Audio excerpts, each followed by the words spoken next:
নদী, আমাদের নারায়ণগঞ্জে 5টি নদী বিস্তৃত। আমরা গ্রেডের মাধ্যমে 12 নদী হয়ে শীতলক্ষা বাহিত হয়ে আমাদেরকে দূষিত করছে। অথচ সম্মানিত মেয়র ছিলেন, তিনি আমাদের নাগরিকের প্রতি একাত্ম ছিলেন এবং তিনি জনসাধারণের প্রতি সকল সম্মানিত প্রার্থী হয়েছেন। এখান থেকে একজন নিশ্চয় নির্বাচিত হবেন, আর বাকি যারা আছেন 5-6 জন উপস্থিত যারা পরিবেশ দখল করছেন, দূষণ করছেন, তারা কিন্তু সকলেই সমাজের এমপি।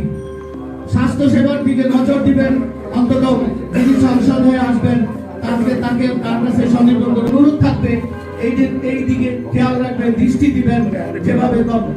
তবে সর্বশেষ একটি কথা বলে যাই, যেহেতু আমি স্বাস্থ্য ব্যবস্থা, প্রাইভেট স্বাস্থ্য ব্যবস্থার মধ্যে এগুলির দিকে দৃষ্টি দিবেন এবং আমরা আপনার সাথে কাজ করব। পরিবেশ উপদেষ্টা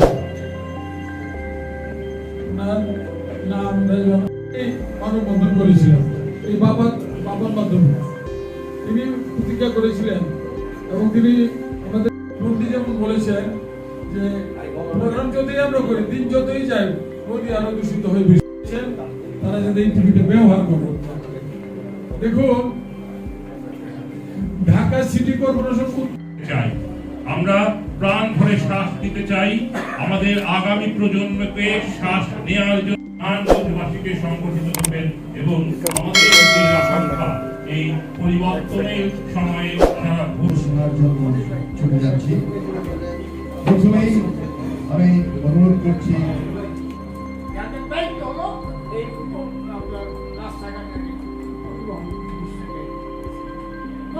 চিন্তার বাইরে বেরিয়ে আসতে হবে।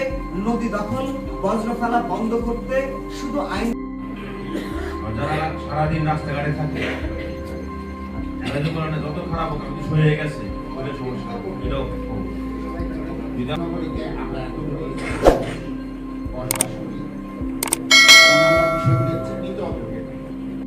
আরো সাধারণ মানুষের অংশগ্রহণের মধ্য দিয়ে বিকশিত আমাদের আমি পার্সোনালি যেরকম সংসদের মধ্যে আছে ইসলামটা করি কিনা, এর যে দায়টা কারণ কতগুলো জিনিস আছে যে আমরা নেচার মানে প্রকৃতির আলোচনা করছি, আমরা এনভায়রনমেন্ট মানে পরিবেশ নিয়ে আলোচনা করছি, আমরা সমস্যা নিয়ে আলোচনা করছি।